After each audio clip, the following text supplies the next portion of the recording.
Good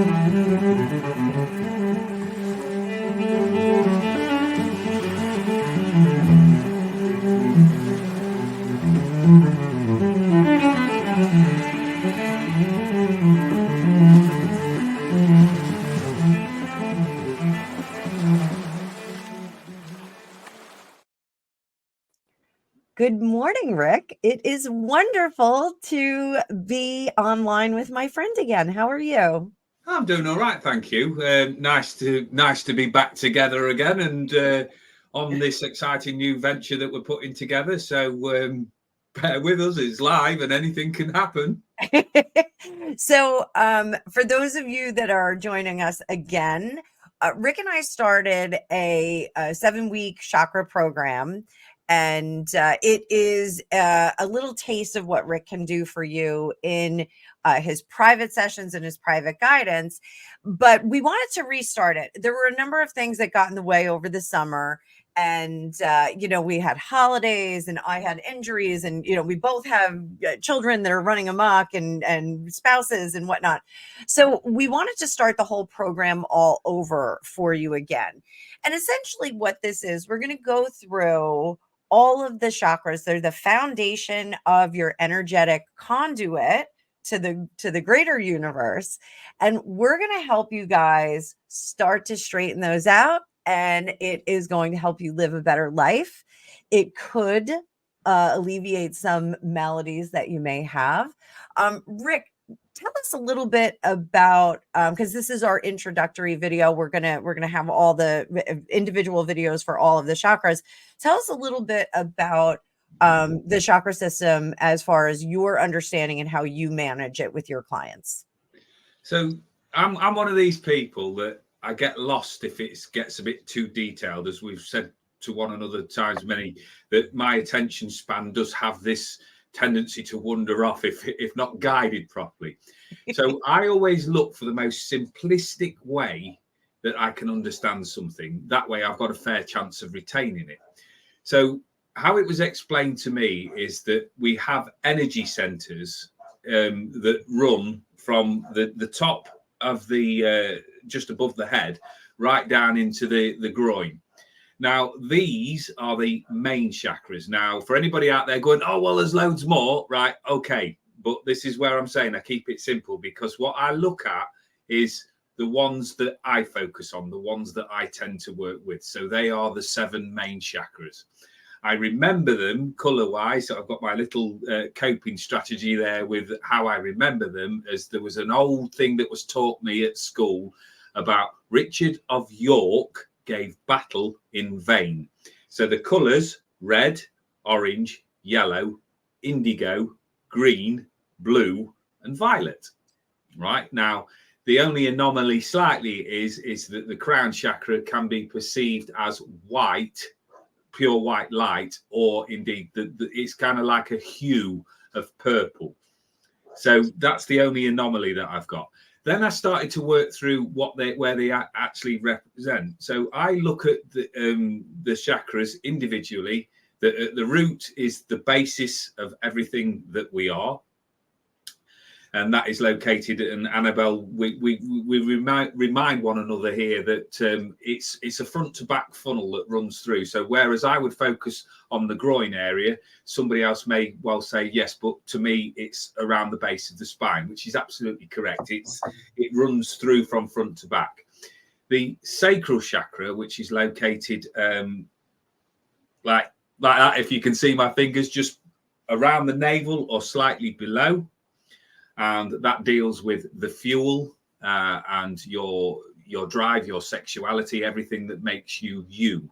If there's sort of stomach issues around there, then that may be why that you're not progressing how you want to through things. Now, I have another way of describing that, which we will get into when we go through the individual chakras, when we do the individual programming of it. But this is just, as we're saying, just the run through with it. Then we get to he says he's forgetting his order already, so it just shows where to keep solar attention. Plexus. We're in solar plexus. So we get to the solar plexus, and the solar plexus for me is where it is. If you imagine I don't know if you guys have ever had this where you're sort of hit with what I would call the gut punch. Now it's emotional like that, and it's just under the rib cage, right? And for me, it's that center of creativity. It's the warmth. It's light. I always think of the sun card in the tarot deck when I come around to dealing with that solar plexus, because it's brightness, it's this vibrancy, and I absolutely love the energy around it. And it also deals with self-esteem issues as well,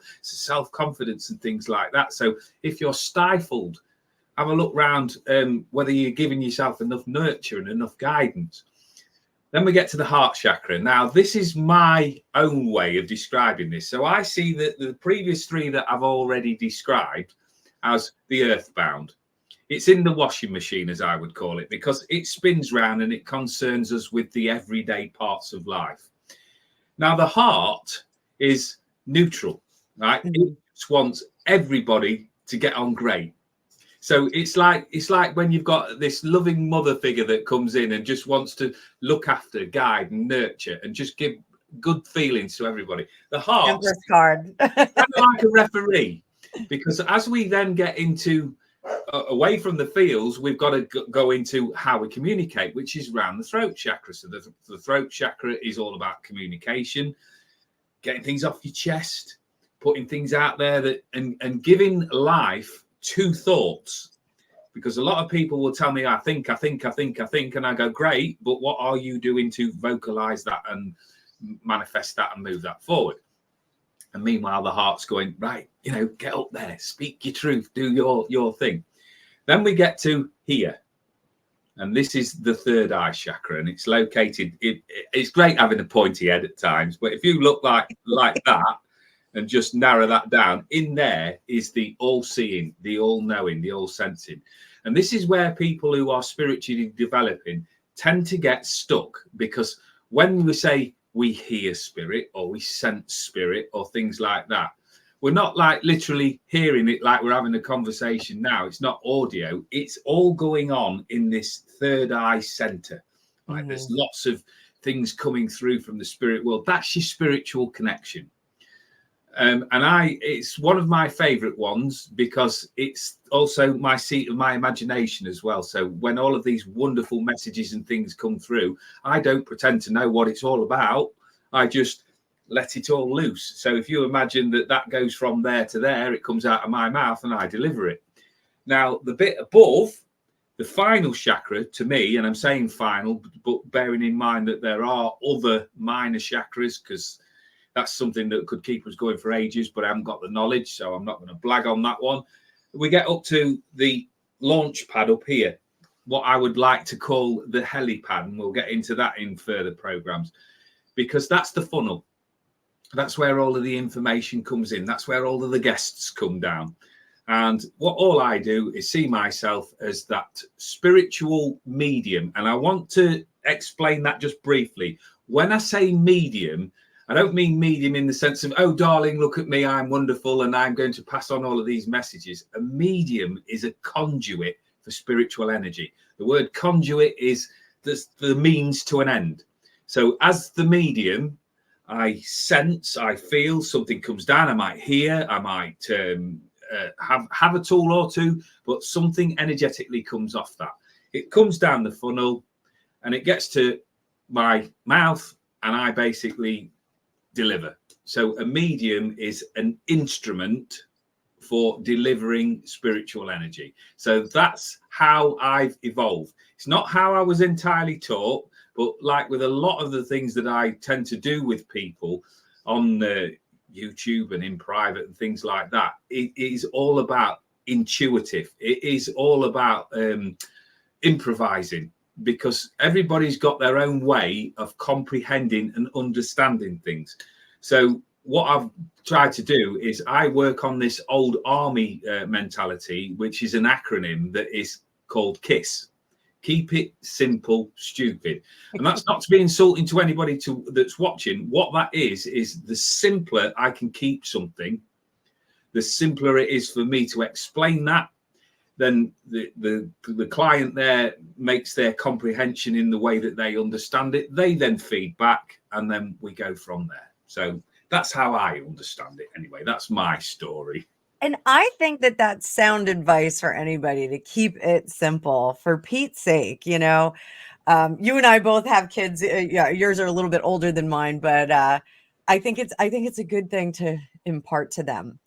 But thank you for explaining the chakra system. It really is very much the structure that we need for everyday life. It's something that individuals should pay attention to, and it is something that doesn't require a whole lot. Like, you don't have to go to the chiropractor. You don't have to, stand on your head and eat a bug or anything like that. You can actually manage your chakras, and as you go through this 7-week program with us, you're going to see that some of these chakras feel a little bit differently.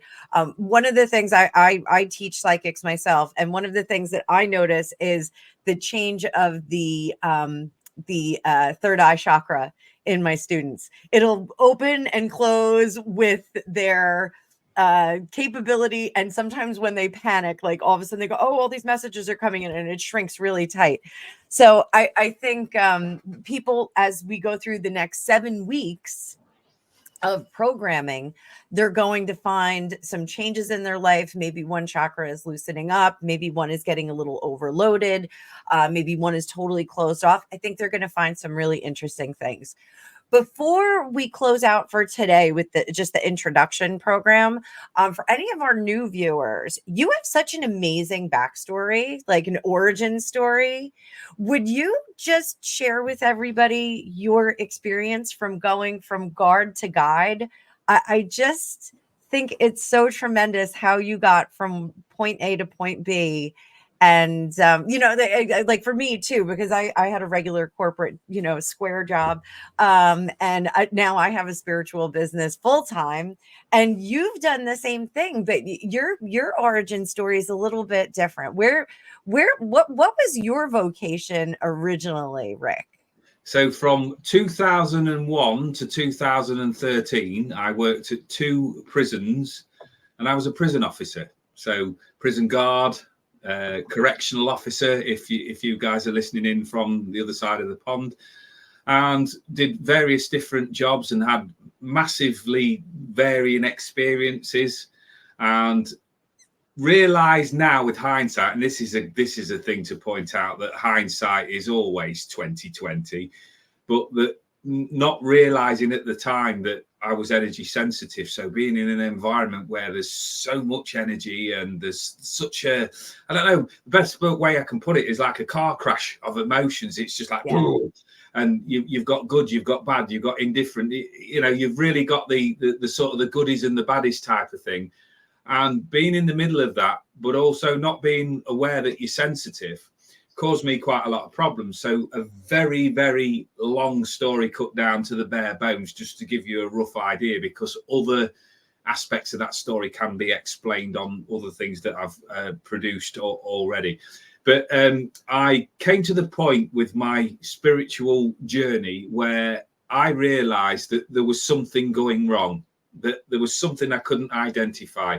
But if you look at your life in general, what you tend to find is that things show patterns. So I've had a background in depression and anxiety and things like that, but I'd come through it. But I was starting to recognize some of the signs and symptoms again, and I was unwilling to go through it again. So what I needed to do was to look at that honestly and go, what do I need to change? And it was one of those strange things. It was like a quirk of fate, really, where somebody passed on a piece of information when I was in the hospital that gave me the impetus to make these changes. And his words were simple. He said to me, don't sweat the small stuff. And the usual answer is, like a lot of people give, well, that's easier said than done. Well, I'm going to be honest here and go, I needed something to show me a sign that I needed to do something different. And I hit rock bottom. And you often find, and I've asked Spirit this many times over the course of the last few years, why do we have to go to rock bottom before we affect any of these major changes? Because if you've hit rock bottom, there is only one direction, right? There is physically only one direction. So I made the decision after I came out of the prison service after 12 years and not really knowing where the hell what my next move was or what the next direction was, that I was going to leave. And this is where the spiritual journey starts. And again, don't want to elongate all of this, but I moved on into the sort of working on building sites. And over here, we call it plastering, drywalling, boarding, all of that sort of thing. But had to labour while I learnt it. And one morning, stood in the corner of the garage where I was working and loading out stood my granddad. Now, needless to say, that can be a little bit unnerving. And the story has evolved from that. So from that, what I've done now is I trust spirit. I trust the universal guidance. I listen more than what I used to about when changes are needed. And the biggest thing that you can have, and this is what I hope to bring across in these videos, is when things aren't going right and you bog down, if you're at rock bottom, there's only one place that you can go. So sometimes the key to unlocking the doors as an ex-prison officer is acceptance of the situation that you're in. All right. Please do not misunderstand this, because I'm not saying like it. I'm not saying understand it. I'm not saying agree with it. But what I'm saying is the key to unlocking that first door is acceptance of the situation you're in. Once you do that, you can then make a decision as to what changes that you want to make. The ideal scenario is not to hit rock bottom in the first place, but that's a story for another day. We can't all avoid that. No. But I think this is going to be an amazing program. I know this is going to be an amazing program. I know we're going to have lots of people go on this journey with us. So I want to invite everyone every Monday at 8 a.m. Greenwich Mean Time. We will launch a video, and we're going to go through the chakras one by one. Fortunately, you all don't have to go to the prison system and kind of have the same journey as Rick. We're going to go on vacation. Vacation is about replenishment. It's about putting yourself back into a good state of mind. So I hope that you're all going to join us on this vacation where we sort ourselves out, and you can revisit this video as much as you want. Anytime you need a tune up on any of your chakras, Rick's going to put them all in a chapter, and you'll be able to follow that right along. But we will see you on Monday, bright and early in the morning. You can start out your week great. And we're going to start with the root chakra next week. So, Rick, thank you so much for doing this. It's such an incredible gift to give out to your viewers and your followers.